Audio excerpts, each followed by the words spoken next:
गंगावारी मनोहारी मुरारी चरणाच्युतम त्रिपुरारी शिरश्चारी पापहारी पुनः तुम। गंगा दशहरा जो ज्येष्ठ शुक्ल पक्ष के 10वीं तिथि को मनाया जाता है, वह इस बार 20 जून 2021 रविवार को है। जाने गंगा दशहरा का महत्व क्या है।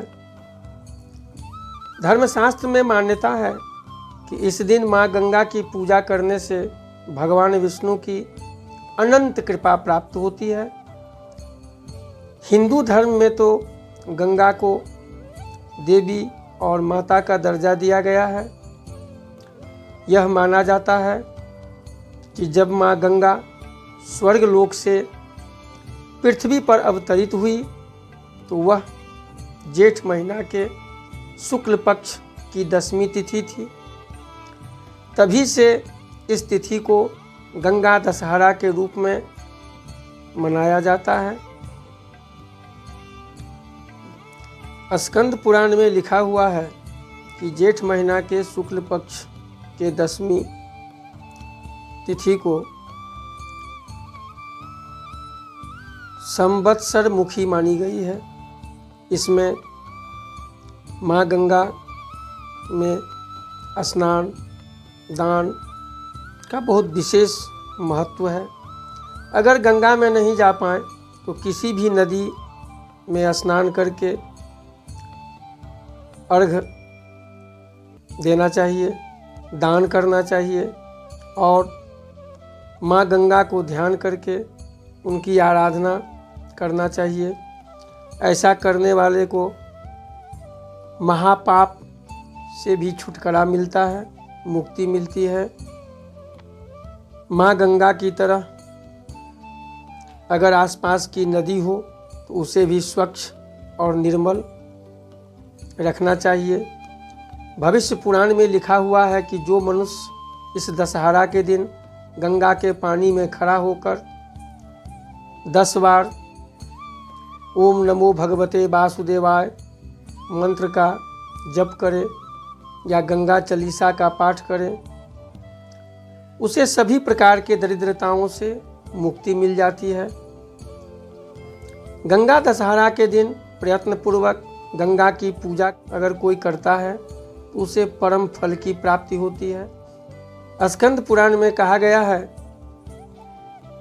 गंगा दशहरा के दिन माँ गंगा की स्तोत्र पढ़ने सुनने से सभी प्रकार की पापों से मुक्ति मिल जाती है। उस दिन गंगा नदी में ध्यानपूर्वक भगवान विष्णु को ध्यान करते हुए स्नान करें। अपने पितरों को ध्यान करके उनके निमित्त भी जल चढ़ावें, क्योंकि भागीरथ के अनेकों वर्ष तक तपस्या से प्रसन्न होकर माँ गंगा उनके पूर्वजों के उद्धार के लिए इस मर्तलोक में पृथ्वी पर अवतरित हुई। इसीलिए गंगा दशहरा के दिन अगर कोई भी व्यक्ति अपने पितरों को ध्यान करके अर्घ देता है तो उसके पितृ भी प्रसन्न होते हैं और सभी प्रकार की मनोवांछित फल प्रदान करते हैं। अभी कोरोना काल चल रहा है, गंगा नदी में जाना संभव नहीं है, इसलिए घर में ही किसी बर्तन में जल एकत्रित करके और उस जल में गंगा जल को मिलाकर और इस मंत्र का उच्चारण करें, गंगे च जमुने चैव गोदावरी सरस्वती नर्मदे सिंधु कावेरी जले अस्मिन् सन्निधिं कुरु। इस मंत्र का जप करके उस जल से स्नान करें, उसी जल से अपने पितरों को अर्घ्य दें और स्नान के बाद दान करें। इससे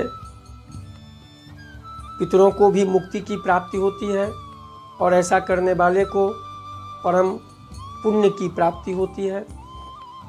कोरोना काल में गंगा नदी में जाने से बचें, घर पर ही इस तरह से करें। और गंगा दशहरा के दिन मैं समस्त भारतवासियों से यह नम्र निवेदन करता हूँ कि एक संकल्प लें कि गंगा नदी को तो प्रदूषण से बचाना ही है, साथ ही अगर हमारे आसपास भी कोई नदी है तो उसे भी हम लोग प्रदूषित ना करें, उसे भी प्रदूषण से बचावें। इस प्रकार के संकल्प लेते हुए गंगा दशहरा को मनावें। एक बार प्रेम से बोलिए गंगा माता की जय।